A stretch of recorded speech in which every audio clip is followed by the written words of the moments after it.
Hello, Taurus, and welcome to a timeless Justice for Taurus reading, where we discuss the topic of, yes, justice, however the conversation would like to be led.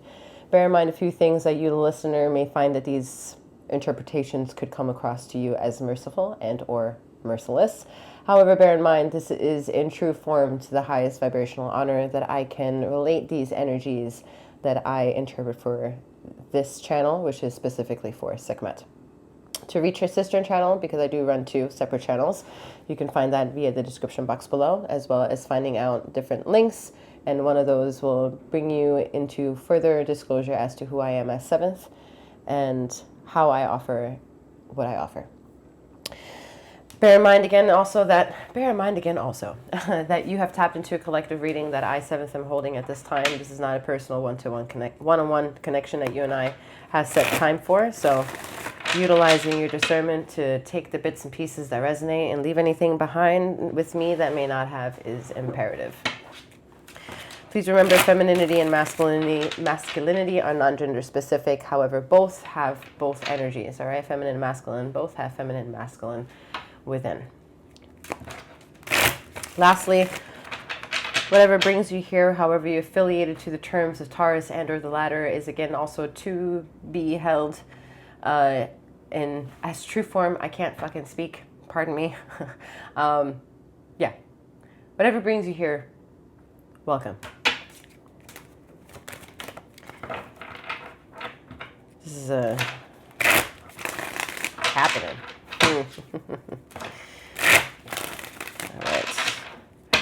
All right, I am seventh, aka Master Seventh that reads these energies. I'm a master healer that provides remote wellness alignments and tarot intuitive insights such as this.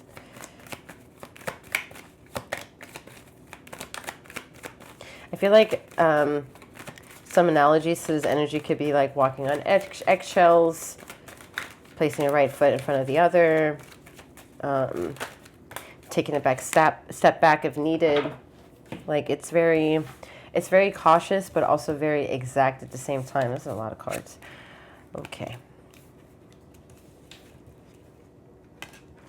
Let's see what's going on here. All right, we have Devil energy, Queen of Pentacles, Four of Wands, Eight of Pentacles, Knight of Wands, Six of Cups, and the Four of Pentacles. All right, so, I mean, this ambiguous chaos is definitely orientated by this energy. In the description box on this channel, you find a playlist of the Devil series where I, the reader, challenge this energy. And yes, I get to. Where the devil is the energy of your ego that doesn't know if it's operating of light and or of darkness, so wants to play a game. And now we're here. Okay, so the game is orchestrated exactly in an alignment with you. It is ready for whatever you are ready to either ignore or engage. It's really all that simple, because everything else about that is the complex journey. The know-how of a decision, the trust of a decision before, middle, and after, the reactionary responses and a chemical combustion of these decisions before, middle, and during, reliancy, expectations, standards, culture, DNA, forethought, afterthought, irony, foreshadowing, likeness, unlikeness, religion, non-religious, God or ungodly, devil or satanic, demon or not. Like, there are so many complex ways to integrate the ways that you are supposedly supposed to filter yourself out. And these topics become controversial. Not all, but most. You know, it becomes controversial for someone to break away from the quote-unquote family norms and become the black sheep, right? And just because they decided to follow their own left foot, right foot in front of the other, intuitive question, answer, and call or calling. It's fascinating to me that maybe in a collective of four people, maybe all four may have been, this is an analogy or metaphor, however you want to use this, all are religious, all are aiming to practice the sanctity of what it means to be immersed in scripture and all that jazz, or within the religion. But then you have one of those four become an outlier because they feel indebted to the lore that was being practiced within the construct of the four. But it's ironic how the three of the four are now exiling this individual of the original four for choosing themselves, because they want to further develop what it means to have existential know-how and groundedness for moving and questioning and believing and formulating opinions around a notion, intuition, an inkling, a gut instinct. That's wild to me. That's wild that the three out of the four would exile an individual for choosing that route, which completely contradicts the unity of the four in the first place, but whatever. So some of you may be living that experience. Maybe that's also why it came out that way. But a lot of you are being challenged to kind of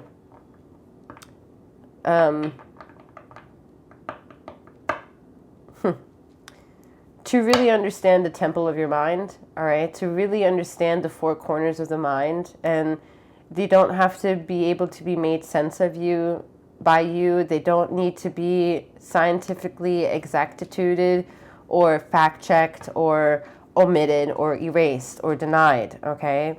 You could have some of you may be struggling with malicious, violent imagination. And you're not really sure how to, or even dreams, and you're not really sure how to speak about it without, one, being casted by judgment by a possible listener, and two, fearing that you will maybe act out on these very prevalent notions, Know that the fact that you have had an afterthought, and the afterthought is a remembrance of remembering that you had a bad thought, you are 100% more grounded, 100% more ready to handle reopening these old wounds and re-examining self. You are more than some. More than then. What? More than then? What is that?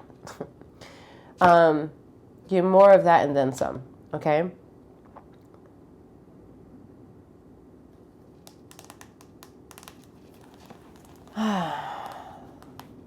You're meant to tell your story, but you're meant to live your story, breathe your story, become existent, become expressive and really exist in the skin that you're in. I mean, it's frustrating. It's frustrating that as a collective, a lot of people are struggling to be in the comforts of their own skin and everything else that triggers it.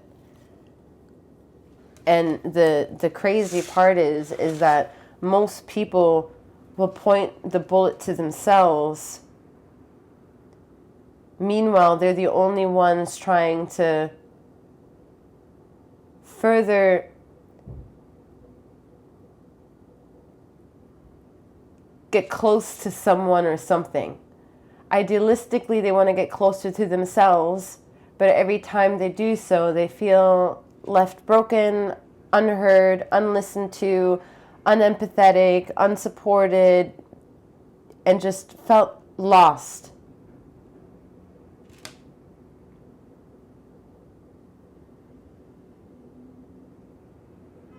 And the irony of that is the person that points the bullet at themselves is the one that is,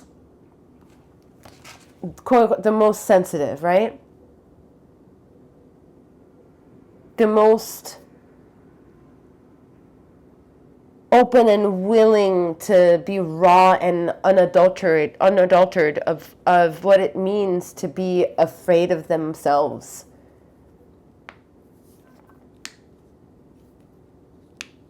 Thinking that them within their own mental prison, that, they have visitation rights of a moment's notice of someone asking them, hey, are you okay? And then thinking that was a real question. And then they tell that person, and then they realize when the visitation hour is over, it was absolutely pointless to disclose as much information as they did, based off a question they thought themselves were sincere. What this paints, it paints a very disheartening yet colorful picture that all parts of the canvas of exploration has pigmentation, has a chance to be considered colorful, and maybe even a perspective of beautiful and abstract, and however the mindset could be. But however this colorful world is, it seems very black and white for this subtle individual. It doesn't seem colorful. People are attracted to the coloring that this person is creating, whether that's your craft, whether that's your intellect, your showing up showing up on time at work, being a good coworker, being a good friend, being a good partner, being a good family member. Like, you're checking all those boxes, and yet there's something still that goes unchecked. And that's what's coming more and more into the surface as being a very colorful yet black and white world. And that is room to explore and explore all your multidimensional ways of why you feel maybe millions, hundreds, thousands, whatever, millions of emotions trying to understand that statement. But all those emotions trying to rationalize that statement, repeating that statement, are true emotions to being triggered by that possibility that although you might be extrovertedly leaving a lot of colorful parts of yourself for others to be excited about what you do show up for, how you show up as yourself, how you are involved for yourself and whatnot, that you are left empty. And that right there, I think, is what Ether has been trying for a fucking long time with you, to get to this point exactly. And don't see it as a shut up and wait. Don't see it as don't react immediately. Just observe. Observation can happen in a nano of a second, before the thought, middle of the thought, after the thought. Try to reach that, because that will help you assess why certain things that are in the so-called light are exposed in the light, when it's almost damning to others for this sense of exposure, and why certain things that are staying in the dark need to come out into the light, and vice versa. Like, why is all this happening the way it is? But the best way to look at it is not from the middle ground, in the middle of the fucking situation, but away from it. And you deeply are integrated in this type of crossroad. Yeah, I would say this is a crossroad. A crossroad that leads to many others. All right. That's a lot for... That's it. All right. I'm wishing you a wonderful morning, noon, or night, wherever you are in the ether of this time and space. And may you keep flowing, growing, and glowing. Take care.